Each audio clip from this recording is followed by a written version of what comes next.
أعوذ بالله من الشيطان الرجيم. بسم الله الرحمن الرحيم. الرحمن علم القرآن خلق الإنسان علمه البيان.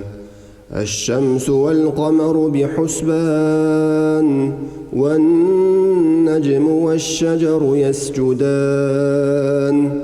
والسماء رفعها ووضع الميزان ألا تطغوا في الميزان وأقيموا الوزن بالقسط ولا تخسروا الميزان. والأرض وضعها للأنام فيها فاكهة والنخل ذات الأكمام والحب ذو العصف والريحان. فبأي آلاء ربكما تكذبان؟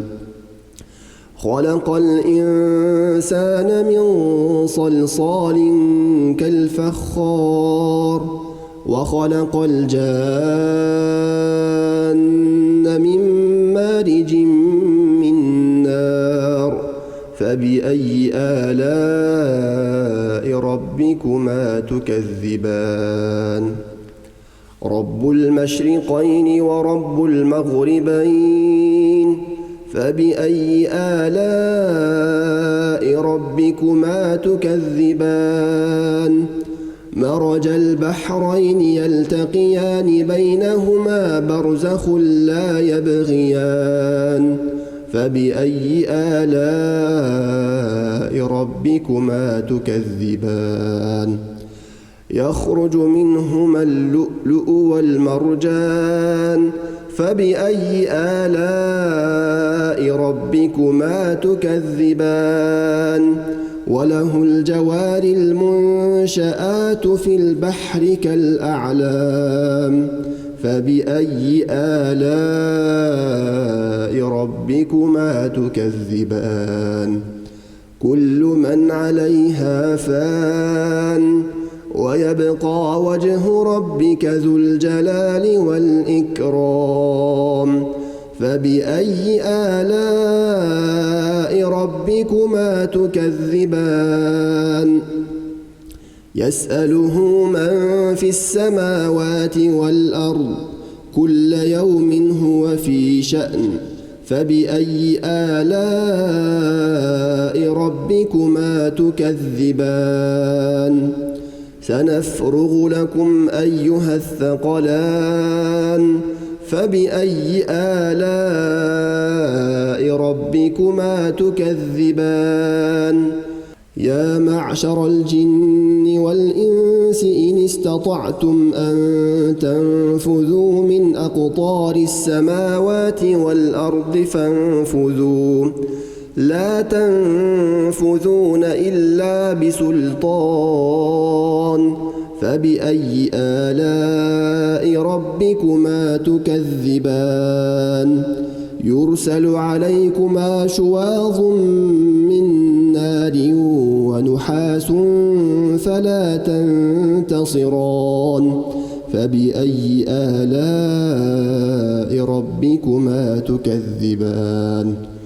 فإذا انشقت السماء فكانت وردة كالدهان. فبأي آلاء ربكما تكذبان؟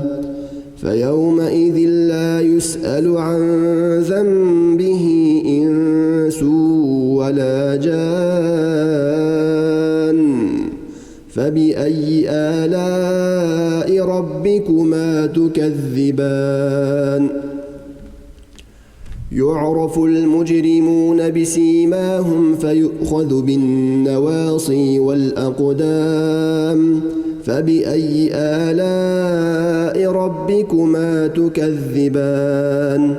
هذه جهنم التي يكذب بها المجرمون يطوفون بينها وبين حميم آن فبأي آلاء ربكما تكذبان ولمن خاف مقام ربه جنتان فبأي آلاء ربكما تكذبان ذواتا أفنان فبأي آلاء ربكما تكذبان فيهما عينان تجريان فبأي آلاء ربكما تكذبان فيهما من كل فاكهة زوجان فبأي آلاء ربكما تكذبان متكئين على فرش بطائنها من استبرق وجنى الجنتين دان فبأي آلاء ربكما تكذبان فيهن قاصرات الطرف لم يطمثهن إنس قبلهم ولا جان فبأي آلاء ربكما تكذبان كأنهن الياقوت والمرجان فبأي آلاء ربكما تكذبان هل جزاء الإحسان إلا الإحسان فبأي آلاء ربكما تكذبان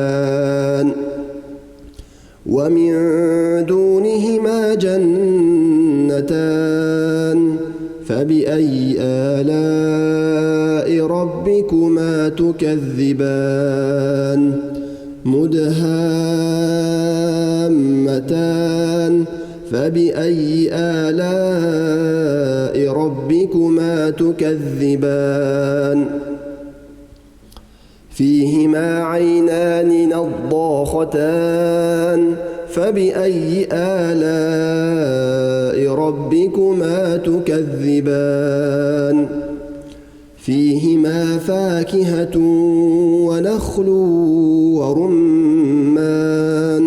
فبأي آلاء ربكما تكذبان فيهن خيرات حسان فبأي آلاء ربكما تكذبان حور مقصورات في الخيام فبأي آلاء ربكما تكذبان